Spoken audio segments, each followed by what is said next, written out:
स्वागत है आप सभी लोगों का हाईवे क्लासेस पर। आज हम लोग नेक्स्ट पार्ट डिस्कस करेंगे जो आपके मिक्स जीएस चल रही है और ये सभी एग्जाम्स के लिए लगभग इंपॉर्टेंट है, लेकिन साथ साथ ग्रुप डी के लिए बहुत इंपॉर्टेंट है क्योंकि इसमें न्यूमेरिकल्स भी हैं कुछ आपके साइंस के, और इसमें मैं करंट अफेयर भी मिक्स कर दूंगा और स्टैटिक जीके और आपकी जीके जीएस जो भी है, हिस्ट्री वगैरह पॉलिटी जो भी क्वेश्चन है वो भी सब इसमें all over total mix question है। डिस्कस करते हैं। 120 तक क्वेश्चन लोग डिस्कस कर चुके हैं, यानी कि 4 पार्ट डिस्कस कर चुके हैं। ये पार्ट नंबर 5 रहेगा। ठीक है, देखो लिखा हुआ है क्वेश्चन नंबर 121 में कि H2O के सापेक्ष आणविक द्रव्यमान की गणना कीजिए। पानी यानी कि H2O के सापेक्ष आणविक द्रव्यमान की गणना कीजिए। तो देखो इसके आणविक द्रव्यमान की गणना कैसे होती है हम आपको बताते हैं। तो ध्यान दें, एक पेज ले लेते हैं। ठीक, तो देखो अगर आपके H2O के आणविक द्रव्यमान की गणना करनी है तो आप ध्यान दें, H2O लिख लेंगे। अब आपको इसका परमाणु क्रमांक तो जरूर आना चाहिए, साथ साथ में परमाणु भार भी आना चाहिए। ठीक है, H2O, H का तो 1 हो जाएगा, तो 2 हाइड्रोजन है तो 2 से गुणा कर देंगे। ऑक्सीजन 8 पे होता है तो 8 दूनी कितना हो जाएगा 16, तो 16 और 2 कितना हो जाएगा 18। तो इसको और यहाँ पर ऐसे करके लगा देते हैं यू टाइप में। तो ध्यान रखना है, ये अपना राइट आंसर हो जाएगा सी वाला। ठीक है, C is the right answer. Okay, चलिए नेक्स्ट क्वेश्चन देख सकते हैं। और साथ साथ में ध्यान रखना है आपको, जो पानी का जो पीएच वैल्यू होती है, शुद्ध जल के पीएच वैल्यू होती है वो 7 होती है। एक क्वेश्चन में बता देते हैं, आपसे कहा जाता है कि जो अशुद्ध जल होता है, जो वर्षा जल होता है वो बिल्कुल शुद्ध होता है। ये ध्यान रखो, वर्षा जल कैसा रहता है, बिल्कुल शुद्ध रहता है। साथ साथ में ये भी ध्यान रखना है कि जो पीएच की वैल्यू शुद्ध जल के मान होता है पीएच होता है 7 होता है। ठीक है, ये भी आप ध्यान रखेंगे। साथ साथ में ये भी ध्यान रखेंगे, जो शुद्ध जल होता है वो जो है जो इलेक्ट्रिक क्या क्या होता है, कुचालक होता है, यानी कि उस इलेक्ट्रिक का कुचालक होता है, उसमें विद्युत ऊर्जा नहीं चलती है। साथ साथ में अम्लीय जो होता है उसमें विद्युत ऊर्जा चलती है। ये भी आपको ध्यान रखना है। ठीक है, और आप लोग मत चेक करना कि आप लोग चेक करने लगो पानी में करंट आता ही नहीं सर जिनका था, ऐसा नहीं है। ये वाले जितना भी पानी है तो सब बेकार हो चुका है। जो शुद्ध जल है उसमें करंट फ्लो नहीं करता है, ये आप ध्यान रखिएगा। ठीक है, और जो सर्वाधिक शुद्ध जल माना जाता है वो वर्षा का माना जाता है। हालांकि अब तो गलत हो चुका है ये सिस्टम, क्योंकि इतना प्रदूषण भर रख गया है। अम्लीय वर्षा होती है तो उसमें तो करंट चलेगा। ठीक है, उसमें ना तुम जो है प्रैक्टिस करना। अगला 122। अच्छा देखो, कल न्यूमेरिकल नहीं आया था, आज तो तुरंत 2 ही न्यूमेरिकल आ गए, तुरंत 2 न्यूमेरिकल। तो देखो कहा गया है 1 विलियन में पानी की 320 ग्राम है मात्रा में सामान्य नमक की मात्रा जो है 33 ग्राम है। द्रव्यमान प्रतिशत द्वारा द्रव्यमान के संदर्भ में विलियन की सांद्रता की गणना कीजिए। तो देखो जब भी सांद्रता की गणना की जाए तो जो कम होता है उसका सांद्रता निकालना पड़ता है। तो ये नमक कितना है, सांद्रण तो इसी से बनेगा। नमक की मात्रा है 33 ग्राम, तो हम लोग लिख लेंगे नमक कितना है, NaCl लिख लेते हैं। चलो 1-2 पता भी चल जाएगा फार्मूला। 33 ग्राम और H2O पानी लिख लेते हैं, कितना है, पानी जो है आपका 320 ग्राम है, 300 ग्राम। जब आप इसकी सांद्रता निकालते हैं तो कैसे निकालते हैं, देखो जो जिसकी निकालते हैं उसको ऊपर लिख लेते हैं 33 ग्राम। ये निकल रहा है नमक की सांद्रता, नमक की सांद्रता निकल रही है। तो 33 ग्राम कितना नमक, नहीं 33 ग्राम, और बटे में आप परसेंटेज पढ़ते होंगे तो बटे में कुल वैल्यू रखते हैं। तो कुल वैल्यू कितना है, तो जोड़ दो 3 और 3 2 5 और ये 3, 353 गुणे में लगा दो 100, कट कर लेंगे, वही हमारा आंसर हो जाएगा। तो चलिए भाग कर लेते हैं इसमें। 33 1 कम 33 बच जाएंगे 2, हो गया 33। तो भाग करना पड़ेगा प्रॉपर पूरी तरीके से। तो 3300 और यहाँ भाग कर लेते हैं 353 से। तो देखो ये वैल्यू जो है 353 है और यहाँ 330 है, मतलब पूरा जो है भाग करना पड़ेगा। लगभग आप चेक कर सकते हैं 9 बार चेक कर लो। तो 9 3 27 के 7 और 9 5 45 और 9 5 45 और 3 सॉरी 9 3 27 के 7 है, यहाँ से लगे तो 2, 9 5 45 और 2 47 और 9 3 27 और 4 27 और 4 कितना हो जाएगा भाई, 41 31। तो एक बार फिर से 9 3 एक बार फिर से 9 3 27 के 7, यहाँ से लगे 2, 9 5 45 के 5, यहाँ से लगे 2 थे तो 47 हो गया, और 9 3 27 और 4 31। तो घटाएंगे, यहाँ बचेगा 10 में से 7 गए बचेगा 3, और यहाँ 9 में से 7 जाएंगे बचेंगे 2, यहाँ 2 में से 1 जाएगा बचेगा 123, लगाएंगे दशमलव हो जाएगा 0। तो अब देखिए कितनी बार जा रहा है, लगभग जो है 3 3 9 मतलब 3 के समथिंग जा रहा है। तो हो सकता है 3 से ज़्यादा भी हो जाए। तो देखते हैं ऑप्शन क्या है हमारे। ऑप्शन जो है 9 दशमलव, ये ग्राम में तो होगा नहीं, पहली बात तो ये इसको काट देंगे क्योंकि ग्राम में तो वैल्यू आएगी नहीं। अच्छा ये भी वैल्यू ग्राम में ही है, ये भी नहीं आएगी, तो 9.3 ये ऑप्शन सही हो जाएगा, ऑप्शन नंबर सी। ठीक है, क्या ऑप्शन नंबर सी बिल्कुल राइट सही हो जाएगा। आप ऐसे भी ध्यान सकते हैं, आप पूरा भाग कर लेंगे तो भी कोई दिक्कत वाली बात नहीं, आप पूरा भाग कर लेंगे। वैसे हमें तो ऑप्शन टिक करना है तो हम क्यों पूरा भाग करें, है ना, टाइम वेस्ट होता है। तो चलिए हम लोग ये क्वेश्चन डिस्कस कर चुके हैं। अगला है कि ओलंपिक में पार्टिसिपेट करने वाली भारत की पहली जिम्नास्टिक मेथड, तो करंट अफेयर है, इसका हमसे कोई लेना देना नहीं है, फिलहाल बता देते हैं क्योंकि पहली है, स्टैटिक जीके भी बन सकता है। ओलंपिक में प्रतिस्पर्धा करने वाली पहली भारतीय महिला जिम्नास्टिक निम्नलिखित में कौन सी थी, वो तो दीपा कर्माकर थी। ठीक, क्या रखना, दीपा कर्माकर इनका जो है आंसर हो जाएगा, ये ध्यान रखना। चलिए अगला क्वेश्चन देखते हैं। ठीक है, पूछा जा रहा है निम्न में से कौन MgCl2 में विलय है। निम्न में से कौन MgCl2 में विलय है। तो MgCl2 के से जो क्वेश्चन बनते हैं उनको आप खासकर ध्यान रखें। तो कैसे क्वेश्चन बनेंगे, आइए हम आपको बताते हैं। MgCl2 से देखो, पहली बात तो MgCl2 जो है वो जल में विलय है, तो इसका राइट आंसर जो है डी हो जाएगा। ठीक है, जल में विलय होगा। यहाँ से हम छिपा लेते हैं कि जो आगे क्वेश्चन आप दिमाग ना लगा पाएँ, क्योंकि पहले इसी के बारे में पूरी जानकारी समझे। ओके, तो ये किसमें विलय है, MgCl2, मैग्नीशियम क्लोराइड किसमें विलय है, तो जल में विलय होता है। ठीक है, साथ साथ में ध्यान रखना है आपको, कठोर जल में कैल्शियम एवं मैग्नीशियम के क्लोराइड, सल्फेट और कार्बोनेट घुले रहते हैं। ठीक है, कठोर जल में आपसे पूछा जाए कठोर जल में क्या घुले रहते हैं, तो कैल्शियम क्लोराइड और मैग्नीशियम क्लोराइड और सल्फेट बाइकार्बोनेट घुले रहते हैं। ठीक है, कैल्शियम और मैग्नीशियम के। ठीक है, और ध्यान रखना कई जल आपसे पूछा जाता है, जल स्थायी भी होता है और अस्थायी भी होता है। तो पूछा जाता है जल का स्थायी किस कारण होता है, जल अस्थायी किस कारण होता है। आपसे ये भी क्वेश्चन पूछा जाता है जल की स्थायित्व को कैसे दूर करें, जल की अस्थायीता को कैसे दूर करें। तो देखो ध्यान से सुनो, मैं आपको बोल रहा हूं, ध्यान से सुने। जल की जो स्थायी कठोरता है उसमें सोडियम कार्बोनेट मिलाकर गर्म करने से दूर हो जाती है। कह रहे हैं जो जल की स्थायी कठोरता है उसमें आप क्या मिला दो, सोडियम कार्बोनेट मिला दो। क्या बना लो, सोडियम कार्बोनेट NaCO3 मिला दो और गर्म कर दो हल्का सा, तो उसमें जो है जल की जो स्थायी कठोरता है वो दूर हो जाएगी। इसको ध्यान रखना है आपको। ठीक है, फिर है जल की जो स्थायी कठोरता है उसे उबाल कर आसवन करने से भी दूर हो जाती है, या तो आप उबाल कर आसवन कर दो तो भी दूर हो जाएगी। ठीक है, जल की स्थायी कठोरता दूर करने की जो मुख्य विधि है वो परम्यूटेड है। क्या है, परम्यूटेड। क्या हो जाएगा, एक ही में लिख देते हैं यहाँ पर, परम्यूटेट हो जाएगा। ठीक है, परम्यूटेड ध्यान रखना है। ठीक है, जो इसकी स्थायी कठोरता दूर करने की जो मुख्य विधि है परम्यूटेड है। ठीक है, और जल की जो अस्थायी कठोरता है उसमें कैल्शियम और मैग्नीशियम के बाइकार्बोनेट लवण घुले होने के कारण होती है। जल की अस्थायी कठोरता किसके कारण होती है, कैल्शियम और मैग्नीशियम के बाइकार्बोनेट के लवण घुले होते हैं उनके कारण होती है, ये खासकर ध्यान रखना है। अगला क्वेश्चन चलो डिस्कस करते हैं। द्विविखंडन द्वारा डैश में प्रजनन होता है। तो द्विविखंडन द्वारा किस में प्रजनन होता है, तो ध्यान रखना इसमें जो है अमीबा में होता है। किसमें, अमीबा में होता है। बस इसके इतना ध्यान रखना, द्विविखंडन द्वारा अमीबा में जो है प्रजनन होता है। संघ प्रोटोजोआ का उदाहरण है अमीबा, एंट अमीबा, हिस्टोलिका, एंट अमीबा, कोलाई, एंट अमीबा, जिन, जेबस आदि। जिसे ध्यान रखना है, अमीबा का मतलब होता है बदलना। ठीक है, अगला क्वेश्चन देखते हैं। पुरस्थ ग्रंथ से होने वाला स्राव डैश डैश। देखो ग्रंथ होता है तो उससे कुछ ना कुछ स्राव होता है, तो कह रहे हैं जो पुरस्थ ग्रंथ है उससे होने वाला स्राव क्या कहलाता है, मतलब किस में प्रवेश करता है। तो ध्यान रखना ये प्रवेश करता है जो है मूत्र नली में, मूत्र मार्ग में। ठीक है, मूत्र मार्ग में प्रवेश करेगा। ठीक है, तो इसका राइट आंसर हो जाएगा मूत्र मार्ग। ठीक है, ये ध्यान रखना है आपको। अगला क्वेश्चन है 2016 में पोप फ्रांसिस निम्नलिखित में से किसके, ये तो क्वेश्चन करंट अफेयर का 2016 का है, हमें तो कोई लेना देना नहीं है। अगला है वो भी आपका जो है निम्नलिखित में से किसमें रामेश्वरम डॉक्टर APJ का मेमोरियल उद्घाटन किया है।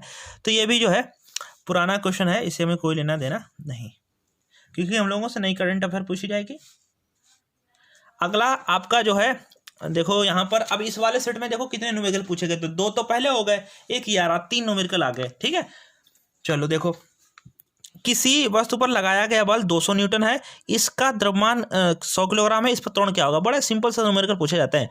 F बराबर क्या होता है, यमे, F बल होता है तो 200 यहाँ रख लोगे, यम तो दिया गया है 100 किलोग्राम और आपसे त्वरण पूछा गया है। जब त्वरण पूछा गया तो गुणे में यहाँ क्या लगा देंगे, त्वरण मतलब ए लिख देंगे, तो 2 जीरो तो ऐसे कट जाएगा, ए बराबर आ जाएगा 2 मीटर पर सेकंड। और ध्यान रखना है त्वरण का जो मात्रक होता है 2 मीटर पर सेकंड स्क्वायर होता है। क्या, 2 मीटर पर सेकंड स्क्वायर। तो आपका आंसर हो जाएगा ए।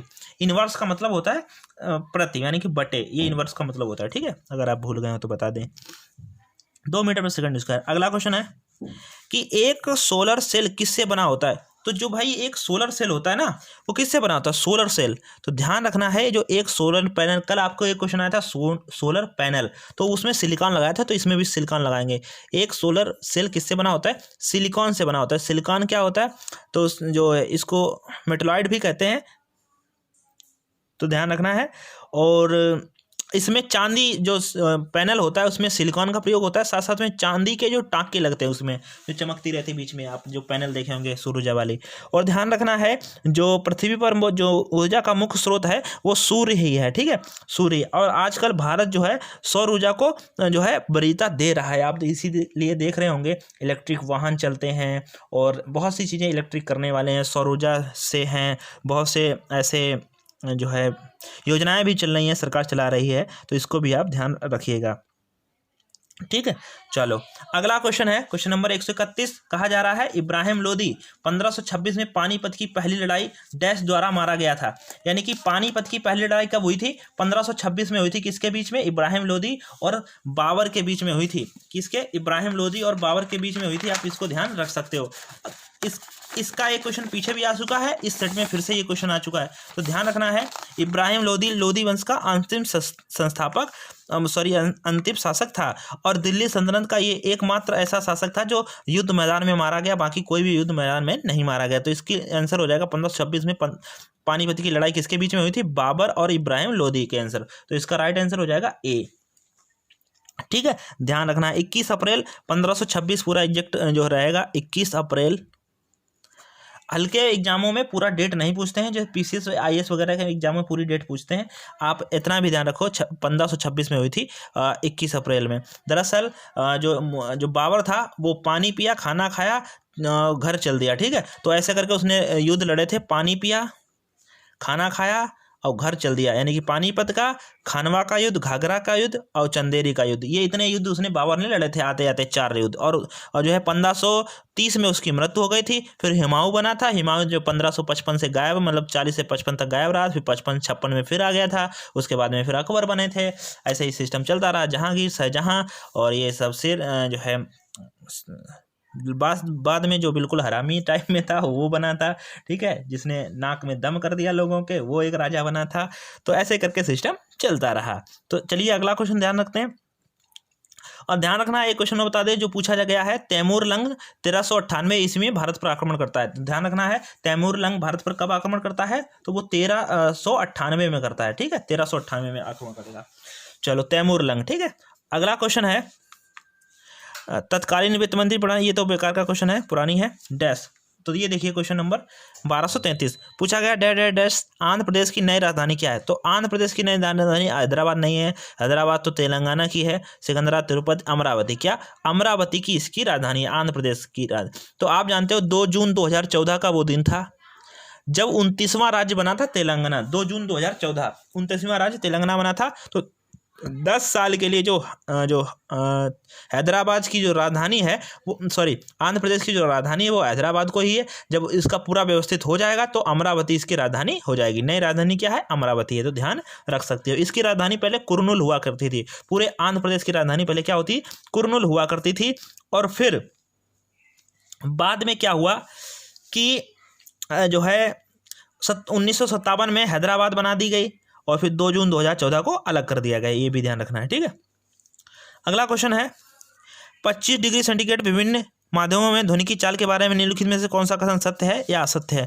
तो देखो ऑक्सीजन यानी कि गैस में ध्वनि की चाल 316 किलोमीटर प्रति घंटा होती है। ये किलोमीटर प्रति घंटा बिल्कुल गलत होगा। ये भी जो है ये मीटर पर सेकंड 316 नहीं होती है, ध्यान रखना है। और जल में जो है 1498 नहीं होती है। तो ये दोनों जो है बातें क्या हो जाएंगी, गलत हो जाएंगी। दोनों कथन जो है जो बेकार हो जाएंगे। तो डी ऑप्शन इसका सही होगा, ना तो पहला सही है ना ही दूसरा सही है, ठीक है। और ध्यान रखना है ध्वनि की चाल पर दाब का कोई प्रभाव नहीं पड़ता, ये भी ध्यान रखो, ध्वनि की चाल पर दाब का कोई प्रभाव नहीं पड़ता है, ठीक है। तो यहाँ पर डी वाला ऑप्शन बिल्कुल सही हो जाएगा, जो डी है ऑप्शन। अगला क्वेश्चन है विस्थापन की परिवर्तन की दर को क्या कहते हैं, वेग कहते हैं। विस्थापन के परिवर्तन को क्या कहते हैं, वेग कहते हैं। भाई विस्थापन में जितना परिवर्तन होगा उसको वेग कहेंगे। ये मतलब जैसे यहाँ से यहाँ तक जो आने में जो कम से कम जो दूरी है उसको विस्थापन कहते हैं। इन दोनों में जो परिवर्तन है वो क्या कहलाता है, वेग कहलाता है, ठीक है। ध्यान रखना है आपको। और वेग एक सदिश राशि है जबकि चाल एक अदिश राशि है, ये भी आप ध्यान रख सकते हो, ठीक। अगला क्वेश्चन है किस प्रकार की कोशिका से त्वचा बनी होती है, तो आदिचर्म कोशिका होती है। चर्म मतलब चमड़ी, तो ध्यान रखो, चर्म मतलब चमड़ी, तो आदिचर्म कोशिका किससे बनेगी, तो उससे त्वचा बनी होगी, ठीक है। त्वचा में एक मेलिन नामक जो है पदार्थ पाया जाता है, और वो मेलिन नामक पदार्थ है वो हमारे जो गोरे और काले होने का जो है निर्णय लेता है। जिसमें वो ज़्यादा रहेगा तो वो व्यक्ति जो है काला रहेगा, और जिसमें जो है कम रहेगा वो व्यक्ति गोरा रहेगा, ठीक है। साथ ही साथ जो मेलिन है हमारे जो अंदर पाया जाता है त्वचा में, वो हमारे जो है यूवी रेज से सुरक्षा भी करता है, यानी कि जो व्यक्ति गोरे हैं उनकी सुरक्षा में खतरा है। क्योंकि कैसे, क्योंकि अल्ट्रावायलेट से आने वाली किरणें उनको हानिकारक ज़्यादा पहुंचाएंगी अपेक्षाकृत काले आदमी से, क्योंकि काले आदमी मेलिन ज़्यादा होता है और मेलिन हमारी रक्षा करता है अल्ट्रावायलेट किरणों से। अब मान लो अल्ट्रावायलेट किरणें किसी के लग रही तो उसे फर्क क्या पड़ेगा, उसको हो जाएगा क्या, उसको हो जाएगा कैंसर, स्किन कैंसर हो जाएगा, ये फर्क पड़ेगा उसको, ठीक है। चलो अगला क्वेश्चन है जिनेवा में स्थिर परमाणु हथियार उन्मूलन 2017 वैसा क्वेश्चन है, तो इसको अपने काम का नहीं है। अगला क्वेश्चन देख लेते हैं हम लोग, इधर बढ़ाते हैं। आधुनिक आवर्त सारणी के बाईं ओर स्थित एकमात्र गैर धातु तंत्र कौन है। बाईं ओर देखो, ये आवर्त सारणी है जैसे हमने बताया, ध्यान देना, ये देखो ये आवर्त सारणी जैसे इस टाइप से कुछ, ये आवर्त सारणी है। तो ध्यान रखना इधर जो है, इधर बाईं तरफ ये बाएं तरफ होता है और ये दायां है, ठीक है। अब बाएं तरफ क्या होगा, तो बाएं तरफ क्या होगा, ध्यान रखना है, बाएं तरफ जो है धातु होती हैं, क्या होती हैं, धातु होती है बाएं तरफ, और इधर क्या होती हैं, अधातु होती हैं, बीच में क्या होती हैं, उपधातु, जिसको मेटलॉइड कहते हैं, उपधातु होती हैं, ध्यान रखना। अब यहाँ पर बहुत सारे क्वेश्चन बता देते हैं। तो आपसे पूछा क्या गया, पहले वो देख लो। पूछा गया है आधुनिक आवर्त सारणी के बाईं ओर स्थित एकमात्र गैर धातु कौन सी है, यानी कि गैर धातु कौन सी जो धातु नहीं है। तो बाईं तरफ एकमात्र हाइड्रोजन है, जिसको आवारा तत्व भी कहते हैं, यही एक गैर धातु है, ठीक है, ध्यान रखना। अच्छा और बता दें, जो धातुओं में होता है धात्विक चमक, आपसे पूछा जाता है कि जब हम, अच्छा एक चीज बता दें, इधर को जो होते हैं उसको वर्ग कहते हैं, और टोटल वर्ग कितने हैं, 18। नीचे को जो चलते हैं उसको आवर्त कहते हैं, आवर्त टोटल कितने हैं, 7। तो पूछा जाएगा आवर्त में ऊपर से नीचे चलने पर धात्विक गुण बढ़ता है या घटता है, तो कहना बढ़ता है, ठीक है, क्या होता है, बढ़ता है। लेकिन इधर को क्या होता है, घटता है, ओके। चलो आते रहेंगे धीरे धीरे, क्वेश्चन सारे बताते रहेंगे, आप टेंशन नहीं लेना।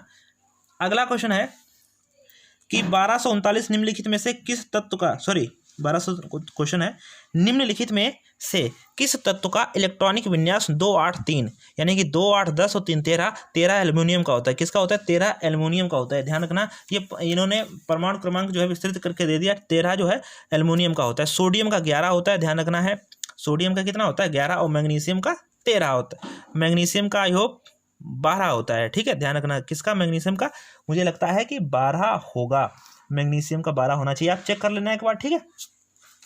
किसी कोई समस्या हो तो आप हमें जरूर बताना। मैग्नीशियम का 12 ही होगा, और कैल्शियम का जो है 20 होता है। कैल्शियम का कितना होता है, 20 होता है। और आर्गन जो है एक आपकी अक्रिय गैस हो जाएगी। अगला क्वेश्चन हम लोग डिस्कस करते हैं 39 + 40, टोटल हम लोग 30 क्वेश्चन डेली डिस्कस करते हैं, तो आप इसके साथ बने रहिए, क्योंकि आपके आने वाले जो, अच्छा देखो ये न्यूमेरिकल आ गया, इस सेट में टोटल 4 न्यूमेरिकल आ चुके हैं, तो चारों न्यूमेरिकल को ध्यान रखना है आपको। आप ये नहीं कह सकते कि हमारे सेट में ऐसा हो गया। तो देखो एक सेट में कल हमने डिस्कस किया था, उसमें आपके कितने न्यूमेरिकल थे, उसमें जो थे आपके एक भी न्यूमेरिकल नहीं था। इस सेट में देखो 4 न्यूमेरिकल हैं, ठीक है। तो देखो इसको लगाते हैं। कहा जा रहा है कि प्रतिदिन 8 घंटे के लिए 750 वाट इलेक्ट्रिक इस्त्री का प्रयोग किया जाता है। इस्त्री द्वारा एक दिन में खपत कितनी है, मतलब एक दिन में कितना खपत कर लेता है। तो देखो खपत क्या, अच्छा हमको दिया क्या क्या गया, ये चीज़ पहले देख लो। तो हमको टी दिया गया, टी मतलब 8 घंटे दिए गए हैं, और ये वाट दिया गया, पी बराबर दिया गया है 750 वाट। और हमसे पूछ रहे हैं तो इस्त्री द्वारा एक दिन में खपत ऊर्जा क्या होती है। देखो हम बता दें आपको, कार्य करने की शक्ति को ऊर्जा कहते हैं, सॉरी उल्टा हो रहा है क्या। तो जो आपकी जो शक्ति होती है वो कार्य करने की दर होती है, कार्य करने की दर, और दर का मतलब होता है समय, ध्यान रखना है, ठीक है। यानी कि P बराबर होता है W/T। P बराबर क्या होता है? W/T होता है, ये भी आप ध्यान रखो, ठीक है। कैमरा सेट, ओके, अब जाके क्लियर आया है, हाँ ठीक है। तो P बराबर क्या होता है? W/T होता है, ध्यान रखना। यानी कि जो कार्य करने की दर है वो शक्ति कहलाती है। क्या कहलाती है? शक्ति कहलाती है। तो अब हमको दिया क्या गया? T दिया गया है और P दिया गया, तो W पूछा गया है, खपत ऊर्जा कितनी होगी, W पूछा गया। तो W कैसे निकालोगे? P × T, देखो P × T बराबर W हो जाएगा। तो P का मान तो हमको दिया गया है 750 और T का मान है 8 घंटे। T का मान कितना है? 8 घंटे, दुगुना कर लेते हैं, बराबर W निकल आएगा। तो 8 का 0 लिखेंगे, 8 × 5 = 40 का 0, 8 से 56 और 4 60, यानी कि आ जाएगा जूल, कितना? 6000 जूल। लेकिन आपका आंसर किलोवाट में दिया गया, यूनिट में दिया गया है। तो देखो यूनिट के लिए हमें को किलोवाट बनाना पड़ेगा, 1000 से भाग करना पड़ेगा, तो ये कट जाएगा, आपका बचेगा 6 किलो जूल। तो इसी को कहते हैं, इसी 6 किलो जूल को ही 1 यूनिट कहते हैं। 1 यूनिट में 1 किलो जूल हो, 6 किलो 6 यूनिट। तो इसका राइट आंसर हो जाएगा 6 यूनिट, ठीक है। कितना आंसर हो जाएगा? 6 यूनिट हो जाएगा। आई होप आप समझ चुके होंगे। क्लियर है सभी को? चलो अगला क्वेश्चन देखते हैं। अगला है सद्भावना के लिए यूनिसेफ राजदूत, ये पुराना क्वेश्चन है। 64वें राष्ट्रीय पुरस्कार 2017, ये भी पुराना है, अब तो 20 में चल रहे हैं, 21 में आ चुके हैं, तो ये काफ़ी पुराना हो जाएगा। निम्नलिखित में से कौन सी एक फलीदार फसल है? तो फसल जो है फलीदार वो दलहन है। क्या है? दलहन जो है फसल वो फलीदार है, आप ध्यान रखना है। और ये रब्बी फसल है। दलहन कैसी है? ये रब्बी भी फसल है, रब्बी फसल है दलहन। और सबसे ज़्यादा प्रोटीन जो है आप जानते हो सोयाबीन में होता है। फिर दाल में प्रोटीनों की मात्रा जो है अधिक होता है। दाल को गरीबों का दूध भी कहा जाता है, ठीक है। हरित क्रांति का संबंध अनाज उत्पादन से था, पीली क्रांति का संबंध दलहन और तलहन से था, ठीक है, ध्यान रख सकते हो। अगला क्वेश्चन है, पुस्तक the people's president doctor APJ Abdul Kalam के जो है लेखक कौन है? तो ये उस समय की जो पुस्तक लिखी गई थी, तो उस समय के हिसाब से पूछ रहे हैं, तो मुझे इसका आइडिया नहीं है, तो मैं इसका आंसर नहीं जानता हूँ। आप इसको क्वेश्चन को सर्च कर लेना, और मुझे अगर ध्यान आ रहा हो तो MS खान पर आप एक बार जरूर चेक कर लेना, ठीक है, MS खान पर, ओके। मुझे पूरा आइडिया नहीं है, अगला मैंने चेक किया नहीं। तो देखो 1545 का एक इलेक्ट्रिक हीटर के, देखो फिर से न्यूमेरिकल आ गया। तो इस सेट में 5 न्यूमेरिकल हैं, ठीक है, 5 न्यूमेरिकल हैं, क्या बात है, ठीक है, 5 न्यूमेरिकल हैं। अगर जिसको न्यूमेरिकल अच्छे से आता है उसका तो नंबर ये 5 पक्के हो गए, ठीक है। देखो कह रहे हैं एक इलेक्ट्रिक हीटर के टर्मिनलों के बीच 60 विभवांतर है। अरे ये क्वेश्चन 5 बार आ चुका, 5 सेटों में 4 बार तो आ ही चुका है, ठीक है। देखो क्या है, क्या क्या दिया गया है, लिख लेते हैं। एक इलेक्ट्रिक हीटर के टर्मिनलों के बीच विभवांतर 60 वोल्ट है, यानी कि V का वैल्यू दिया गया है 60 वोल्ट। और कह रहे हैं जब यह स्रोत 4 एम्पीयर की धारा से जोड़ा जाता है, यानी कि I का मान है 4 एम्पीयर, और यदि विभवांतर बढ़ाकर 127.5 यानी कि फिर से V2 का मान दिया गया, ये समझ लो, तो 127.5 वोल्ट, तो हीटर द्वारा तय की जाने वाली धारा कितनी होगी, यानी कि I2 का मान पूछ रहे हैं। तो हमें पता है V1/I1 बराबर V2/I2 होता है, ये हम लगा चुके हैं। देखो क्या, V1/I1 बराबर V2/I2। अब देखो क्या क्या दिया गया है, V1 की वैल्यू है कितनी 60, और I की वैल्यू कितनी है 4, बराबर V2 कितनी 127.5 बटे में I2, बटे में क्या I2 की पूछ रहे हैं।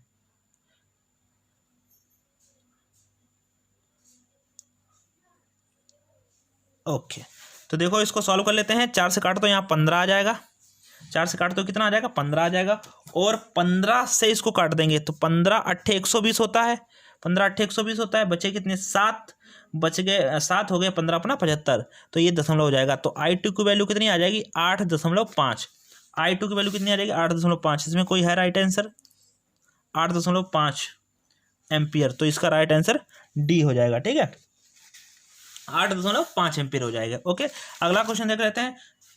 अगला क्वेश्चन है 2017 में हॉकी के लिए राजीव गांधी खेल रत्न पुरस्कार किसे दिया गया था? तो ये 2017 का है, 2020 का करंट अफेयर देखना। 2020 में 5 लोगों को दिया गया है, ठीक है, राजीव गांधी खेल रत्न पुरस्कार। उन 5 को आपको याद रखना है। रोहित शर्मा भी हैं जो है उसमें क्रिकेट से, और भी मनिका बत्रा हैं जो है राजीव गांधी पुरस्कार में। 5 लोग हैं टोटल, आप 5 को ध्यान रखना। मरियप्पन टी भी हैं एक, और मुझे याद आ रहा है 5 लोग हैं टोटल, आप उन 5 को आप देख लेना एक बार, ठीक है। आधुनिक आवर्त सारणी के किस वर्ग में पूर्ण आवरण वाले संयोजी इलेक्ट्रिक इलेक्ट्रॉन और रासायनिक रूप से अक्रिय तत्व, देखो यहाँ पर बात पकड़ में आई, अक्रिय तत्व कहोगे तो 18वां वर्ग चला जाएगा। कौन सा वर्ग चला जाएगा? 18वां वर्ग चलाएगा। तो ये बात यहाँ से पकड़ के आ गई है, आपको दिखा? हाँ ठीक है, दिख गया। तो अक्रिय की बात करोगे तो 18वां वर्ग चला जाएगा, ठीक है। कौन सा? 18वां वर्ग। तो आपसे यहाँ से बात ये पकड़ के आए कि अक्रिय तत्व हमसे पूछ रहे हैं, तो 18वां वर्ग आपका यहाँ पर सही हो जाएगा। टोटल कितने आवर्त हैं? तो 7। टोटल कितने वर्ग हैं? तो 18। अभी हम आपको जैसा कि समझा रहे थे। आधुनिक आवर्त सारणी में किस आवर्त में 32 तत्व हैं? तो ध्यान रखना है, ये जो है छठे आवर्त में 32 तत्व हैं। पहले आवर्त में कितने तत्व हैं? पहले आवर्त में 2, फिर दूसरे में 8, फिर तीसरे में भी 8, चौथे में 18, पांचवें में 18, 6 में 32 और 6 में बाकी बचे हुए 7। टोटल तत्व कितने हैं? टोटल तत्व हैं 118 तत्व टोटल हैं, ठीक है। आवर्त सारणी से धीरे धीरे बहुत सारे क्वेश्चन आपके क्लियर हो जाएंगे, आप बने रहिए। और हम बता दें, जो 57 से 71 हैं उनको लेंथेनाइट, और जो 89 से 103 है, यानी कि 89 से हैं 103 तक, उनको एक्टेनाइट कहते हैं। तो एक श्रेणी होती है लेंथेनाइट और एक्टेनाइट, आपसे पूछे लिए जाए कभी, तो ध्यान रखना है लेंथेनाइट और एक्टेनाइट के बारे में।